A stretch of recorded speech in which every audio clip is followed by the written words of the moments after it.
Souvenirs d'enfance, ce qui fait que c'est un peu loin, là, avec 84 ans passés. Mais c'est rien, nos souvenirs d'enfance, parce que nous étions quand même une famille pauvre. Alors, l'hiver, c'était les chevaux. Puis l'été, bien, c'est encore les chevaux, mais avec une autre voiture.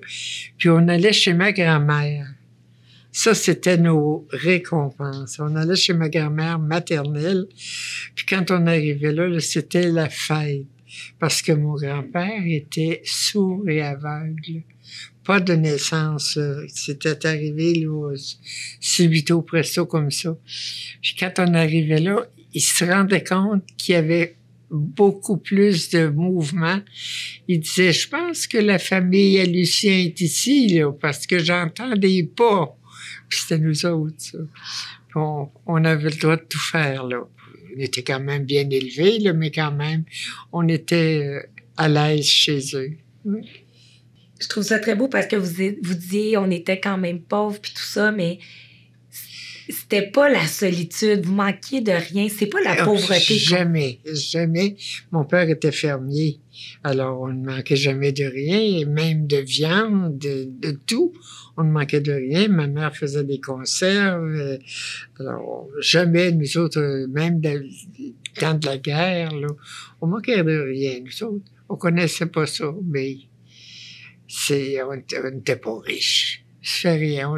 Toute la paroisse était de même. Ouais. Le mot pauvre d'autrefois versus aujourd'hui. Pas la même chose. Non. Pauvre aujourd'hui, on pense à plus haut aussi. Hein. Ça, c'est un fait. Mais qu'est-ce que vous voulez? Nous autres, on vivait le sainement, hein, d'abord en pleine campagne, puis tout ça. Mais aujourd'hui, ici, il y a beaucoup plus de côtés difficiles, puis pour élever les enfants, la même chose. Alors, ce qui fait que de génération en génération, c'est pas toujours facile. Alors, on se ramasse avec des gens qui ont des difficultés, puis qui en arrachent. Nous, d'un œil extérieur, de regarder autrefois, je me disais, oh mon Dieu, les parents, ils faisaient la vaisselle à la main, le trait des vaches à bras, tu sais, tout était fait vraiment, là, manuellement, tout ça. Fait que de notre côté, pour moi, je me disais que vos générations étaient beaucoup plus difficiles, mais avec du recul, vous viviez beaucoup plus sainement puis en harmonie. Oui. Je pense qu'on était moins stressés. C'est le stress aujourd'hui qui fait le malheur de bien du monde, hein? Mais nous autres, on n'était pas stressés. C'était une petite routine. Mon père se levait très tôt. Il allait faire la besogne. Il revenait pour déjeuner après. Tout était prêt, naturellement. Mais on n'avait pas de stress. Aujourd'hui, c'est pas facile, hein? Même nous autres, là, qui avons vécu ça, puis qui avons de l'expérience, on a de la misère à suivre, hein? Oui. Pour vous, la famille, c'était vraiment important, tout ça. Puis, vous avez mentionné qu'un de vos plus grands regrets, c'était de ne pas avoir eu d'enfant. Oui. J'ai pas eu d'enfant parce que je me suis pas mariée d'abord, puis dans ce temps-là, c'était très important, hein? Mais j'ai enseigné, et puis après, j'ai fait mes études, j'ai fini mes études, j'ai fait mon cours d'infirmière, alors j'ai pas eu le temps de me marier. J'ai pas eu d'enfant. Puis vous avez eu beaucoup d'enfants comme étant enseignante. Vous aviez les... oui, ça c'est... Parce que j'adorais mon travail, moi. Tant professeur d'école qu'infirmière par la suite. J'ai toujours aimé mon travail. Quand c'était l'heure d'aller travailler, là, c'était mon beau temps. Oui. C'était quoi la routine un peu d'une enseignante dans ce temps-là? L'enseignement? Oui. Bien, c'est qu'on avait beaucoup de préparation de classe, hein? Parce que moi, j'enseignais à 4 degrés, là. Première, deuxième, troisième et quatrième. Alors, on avait beaucoup de préparation de classe. C'était incroyable.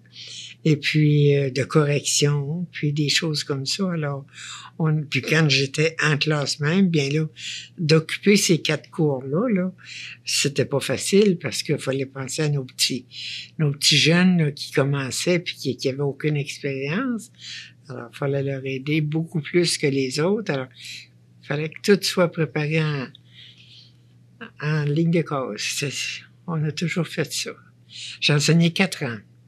Après, on m'a demandé si je voulais faire mon cours d'infirmière parce que j'étais religieuse. Et puis, c'est pour ça que j'ai pas eu d'enfant, d'abord. Mais j'ai accepté parce que je savais que j'étais proche quand même du monde, puis j'aimais ça, soigner les malades aussi. Alors, j'ai fait mon cours d'infirmière, puis j'ai travaillé 35 ans, que j'ai adoré. Mais je sais pas si j'aimerais ça autant aujourd'hui, avec la façon d'aborder les gens, la façon de traiter nos malades.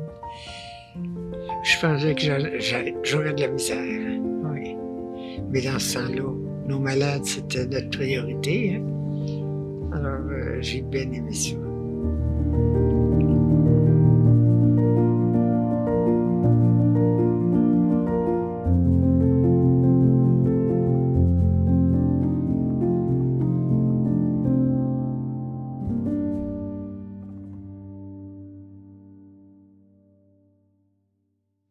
Qu'est-ce que... Vous trouvez que notre société ne prend pas assez soin de nos malades? Comme je disais à une de nos directrices, moi j'étais un peu plus basse qu'elle, là. J'étais pas sur les planchers, là. J'avais fini sur les planchers. Mais je lui disais, tout ce que vous montez de paperasse, là, quand vous êtes rendu à un certain niveau, vous oubliez que vous venez travailler pour les malades. Vous travaillez pour votre propre satisfaction théorique. C'est vrai.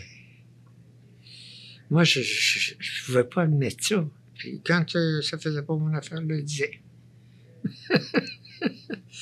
Mais c'est vrai, ça. Quand tu dis là, que t'es tellement borné là, pour prendre des notes de ci, de ça, de théorie, de n'importe quel endroit, puis tout ça, puis que malade, lui, vous exigez ça de votre personnel, là.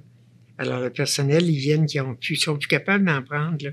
Ils en laissent pour leurs patients, pour faire plaisir à leurs responsables, hein, pour garder leur travail. C'est ça qui existe aujourd'hui, hein. Qu'est-ce que vous voulez? C'est pour ça que je dis que je suis pas sûr que j'aimerais ça autant que de mon temps. Vous, c'était le contact humain que vous aimiez. Moi, là, j'avais mes patients, je savais à qui j'avais affaire. Quand je sortais de la chambre, tout était fait. Le bain était donné, les frictions, tout était placé dans la chambre. J'étais sûr qu'il était confortable. Mais aujourd'hui, on peut pas faire ça, hein. Loin de là, on leur donne des pilules, puis des fois, c'est pas même eux autres qui la donnent, là. C'est un autre... Oh non, ça, je serais pas capable. Est-ce que vous auriez peur d'être à l'hôpital aujourd'hui, avec les soins qu'on prodigue? Si je vous disais que j'ai été souvent à l'hôpital à cause de mon cœur. La dernière fois que j'étais... Non, pas la dernière, l'avant-dernière fois, c'était durant la pandémie, parce que de janvier à juin passé, j'ai été 7 fois à l'hôpital. Alors, j'ai vu qu'est-ce que ça pouvait devenir là, comme atmosphère, hein. Mais là où j'étais, les personnels étaient extraordinaires. Ils s'entraidaient, puis tout ça, c'était merveilleux. Puis je peux nommer l'hôpital, c'est sur Roi. Les gens s'entraidaient beaucoup, puis il y avait beaucoup de communication. Mais je suis pas sûr que ça marchait de même partout, hein, avec l'histoire du manque de personnel, là. Et puis, qu'est-ce que tu m'as demandé, là? J'oublie ce que tu... Ben non, c'était parfait. C'est si vous aviez peur des Oui, soins qu'on j'avais peur. prodigue. Quand on me disait là, que je m'en allais à l'hôpital, on me disait, oh mon Dieu, avec l'histoire aujourd'hui d'avoir affaire à Pierre-Jean-Jacques, là, ça doit pas être drôle. Mais non, j'ai pas vécu ça. Grâce à Dieu, j'ai pas vécu ça. Là où je suis allé, je te dis pas que si j'étais allé à une autre place, que ça aurait été la même chose, mais je peux le dire aujourd'hui, s'ils m'écoutent, que le personnel du Suroît ont été extraordinaires. Puis que c'est la communication entre elles, là, avec peu de personnel, puis de gens qui faisaient des 16 heures. Puis, je l'ai trouvé extraordinaire. Alors, à ce moment-là, ça fait que nous, les malades, on guérit plus vite. Ça doit faire drôle d'être dans la position inverse. Oh oui, beaucoup. Des fois, je les voyais arriver, puis je me disais, oh mon Dieu, j'aimerais donc ça être là, venir prendre une prise de sang, puis des choses-là là, que j'aimais beaucoup. Hein. C'est passé, hein? Puis quand ils demandent du personnel, là, je pense tout le temps, c'est d'autres valeurs que j'ai 84 ans, ils ne voudront jamais me prendre. Mais il reste que, il en demande beaucoup de personnel pour revenir, aider, puis tout ça. Moins, là, c'est moitié, mais ils en ont demandé beaucoup, puis là, 84 ans, non. Faut que j'oublie ça. Qu'est-ce que vous voulez? Chacun son temps. Hein? Vous avez mentionné que vous étiez religieuse. Que pour vous, c'est important. Pour vous, c'est important, la religion? Bien, disons, oh oui, la religion, c'est important pour moi. Disons que moi, j'ai été en religion parce que à notre endroit, là où on demeurait, c'était un petit rang, puis les institutrices, bien, elles ne savaient pas l'anglais. Donc, nous autres qui en savaient plus, on vivait là, puis elles n'avaient pas d'anglais. Alors, à la 7e année, j'ai perdu 2 notes, puis on passe pas, hein. Alors là, j'ai demandé à mes parents si je pouvais aller étudier à l'extérieur. Puis je suis allée étudier là où j'ai tombé dans les mains des religieuses. Non, j'ai été heureuse là, mais à un moment donné, ça répondait plus à mes besoins. Puis je suis sortie. Je suis très heureuse. Vous aviez quel âge quand vous avez sorti? 34. Quand vous avez sorti. Puis est-ce que vous pouvez me parler, c'était quoi un peu votre mode de vie en tant que religieuse? Les religieuses, bien, dans ce temps-là, c'était très sévère. Hein? C'est la prière, le travail, puis les conférences, toutes ces choses-là. Mais ce qui primait, c'était la prière. Hein? Oui. Mais je peux pas dire que je reproche rien à ma communauté, moi. Comme certaines personnes ont déjà... Mais moi, non. Je peux pas... Même quand je descends par chez nous, faut que j'arrête de les voir. C'est important, ouais. Qu'est-ce que vous voulez? C'est une autre vie. Il y a un médecin qui me disait déjà, « Oh, vous avez perdu tant d'années de votre vie. » J'ai dit, « Vous dites que j'ai perdu. J'ai appris à vivre en communauté. » Puis dans le monde, vous êtes en communauté. Il y en a qui ne savent pas vivre en communauté. Ça l'avait bien marqué. Ça y avait fait mal, je pense. Qu'est-ce que vous voulez?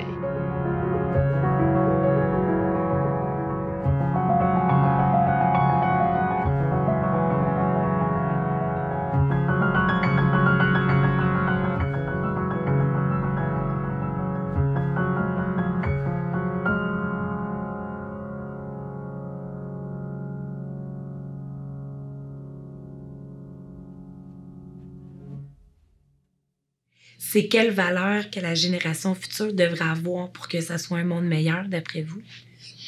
Je pense que ça commence d'abord dans la famille.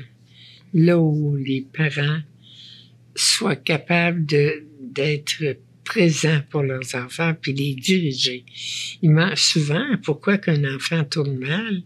Il a été mal enveloppé, il a été mal dirigé. Alors, ça commence à la maison, ensuite à l'école, puis à l'école, ça laisse à désirer un petit peu. Hein? Avec toutes les méthodes de travail qui ont sorti, là, ça laisse à désirer. Moi, j'aurais de la misère à enseigner aujourd'hui. Je ne serais plus capable. Mais Est-ce que vous trouvez qu'il y avait une différence avec les étudiants, les élèves, dans le sens où est-ce que quand on était enseignante, je crois, vous me donnerez votre opinion, dans votre temps, quand on enseignait, les enfants, les élèves arrivaient avec un savoir-être déjà, puis c'était le savoir-faire que vous apprenez. Versus aujourd'hui, les élèves doivent apprendre le savoir-être en même temps que le savoir-faire. oui, parce qu'ils font le savoir-être, souvent, ils l'ont pas de leur famille. Ils arrivent avec la clé dans le cou, puis ça veut dire quand ils vont retourner chez eux le soir, les parents sont pas là encore. Quand ils arrivent, ben, c'est les devoirs. Après ça, c'est le dodo. Alors, ce qui arrive, il n'y a pas de communication, puis il n'y a pas de bonne direction pour les enfants. C'est dommage parce que j'en connais aujourd'hui encore qui ont une très bonne direction puis qui sont extraordinaires. Je pourrais vous en nommer, mais c'est pas tout. C'est ça qui est de valeur. Fait que pour vous, entre autres, la valeur, ça serait le respect. Ah oui, le respect de l'autre, puis l'amour du prochain, là, c'est beaucoup. Hein. Quand vous fichez des autres, ben, vous vous fichez de vous-même. Hein? C'est un fait, ça. Si vous dites, oh, ben, qui s'arrange donc, ben, qu'est-ce qui s'arrange donc? Ben, lui, pour lui, là, c'est un boomerang, hein? Il s'arrange aussi. Alors, la communication n'étant plus, ben, c'est dommage, mais c'est ça qui fait que les gens sont un peu désaxés.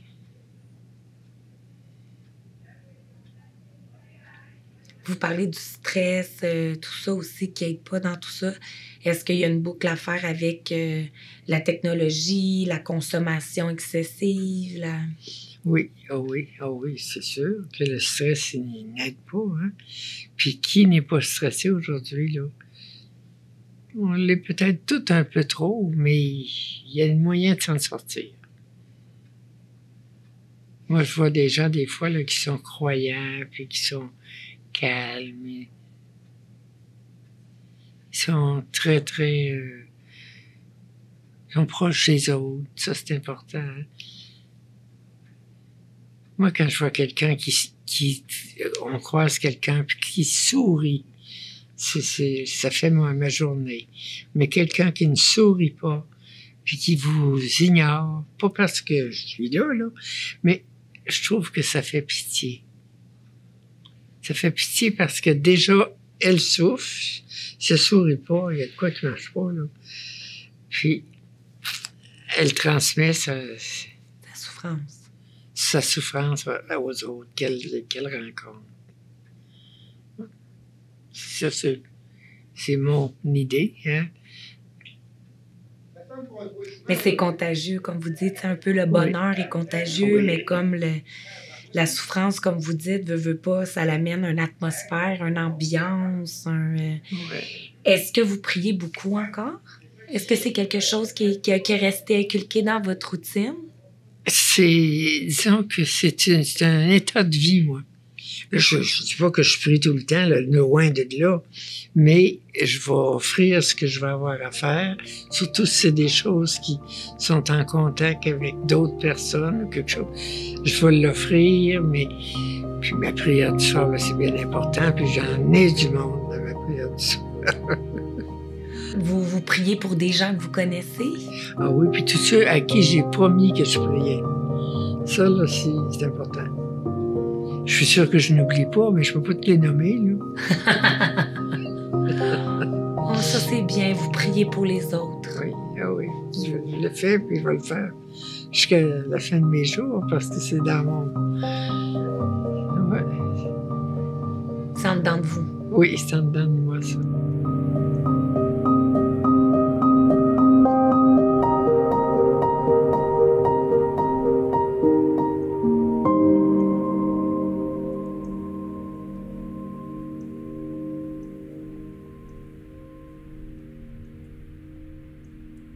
C'est quoi, vous pensez, qui a été le plus beau partage de votre vie qui a été là-bas avec les sœurs? Le plus beau partage? Oui, ça a été quoi le plus beau partage de connaissances qu'ils vous ont inculqué, qu'ils vous ont offert? Bon, ça, je l'avais pas pensé, mais il y en a eu tellement. Oui. Tu sais, c'est parce que, disons que j'étais facile d'accès avec les autres, alors c'était facile de me faire des amis, puis de respecter leur volonté, mais automatiquement, ils respectent la vôtre. Hein? Ça, c'est normal. Oui. C'est une communauté jeune, alors c'est une communauté très... C'est pas une communauté de... Je déteste quand ils vont dire « Oh, c'est toutes des lesbiennes ou des affaires de même, mais on n'a jamais vu une. » Alors, c'est pas la vérité quand on lâche ça au vent comme ça. Là. Ouais. C'est par manque de connaissances que les gens peuvent juger. C'est ça, ils connaissent pas. Ils l'ont entendu une fois, donc ils se basent sur ça pour continuer le... Ouais. Non, ça n'a pas été ça. Puis il y avait beaucoup de respect à l'intérieur. Est-ce que vous avez déjà été un petit peu offusqué de ce qu'on a parlé des dernières années par rapport à l'Église? Est-ce que ça vous a blessé un petit peu? Ah oui. Ce qui m'a blessé le plus, moi, c'est les gens qui ont tué les Autochtones. Si c'est vrai, ça, parce que moi, je le crois quasiment pas encore, hein. Parce que les gens, quand même, ils ont une certaine éducation, ils ont une certaine responsabilité. Je peux pas croire ça, moi, qu'il y en a tant qui sont morts à cause d'eux. C'est impossible. Mais ça a l'air que c'est vrai. Quand on nous montre tous les cimetières, là, puis... c'est l'enfer, ça. Ouais. Imaginez ces gens-là. Ils guériront jamais de cette plaie-là.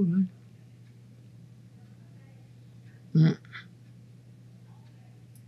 Il y a eu aussi les agressions aussi qui ont été parlées par la suite de certains curés. Ça, c'est des choses que vous ne viviez pas puisque vous étiez en communauté de femmes, oui. Puis qu'il y avait beaucoup de respect dans votre établissement, puis de bienveillance. Mais quand vous entendiez ça, est-ce que ça vous choquait de savoir que des gens ont utilisé la religion pour faire du mal? Ah oui, moi, ça m'a toujours... Ça me choquait, mais ça me faisait plus mal que me choquer. Parce que je me disais, ça veut dire qu'ils ont mal, les autres aussi, pour faire des choses comme ça, là. Tu sais? Pour entreprendre des vies négatives comme ça à leur âge, ils sont souffrants, il y a quelque chose. Ou ils ont... C'est de bas âge, je sais pas. Là. J'explique pas ça, moi. Je trouve ça dur. Puis qu'est-ce que je peux vous souhaiter pour l'année à venir, Madame Boudreau? En 2023, qu'est-ce que je pourrais vous souhaiter? Bien, pour moi-même, je souhaite la santé, là, parce que je n'ai arraché beaucoup. Quand vous dites que l'ambulance vient vous chercher 7 fois là, dans 6 mois, c'est trop, hein? Puis je ne voulais plus avoir à cause de mon cœur. Mais avec le pacemaker, je suis correct.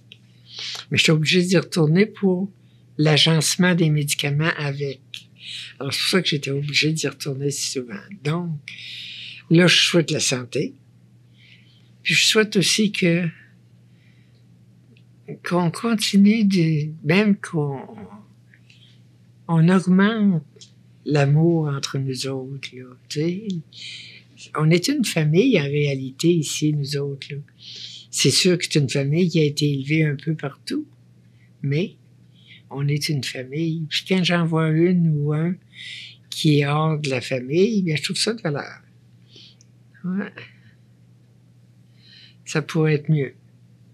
Mais souhaiter que ça soit mieux, faut que ça vienne de... Faut le faire avant, hein? Faut donner l'exemple.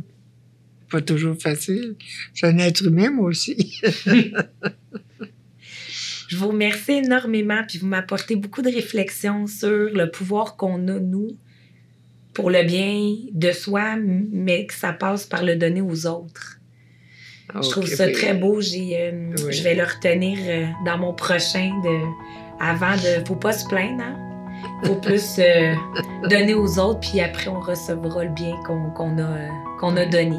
C'est ça. Je vous remercie beaucoup, Madame Boudreau, de votre confiance. C'est fini? Déjà. J'ai même pas eu le temps de boire d'eau.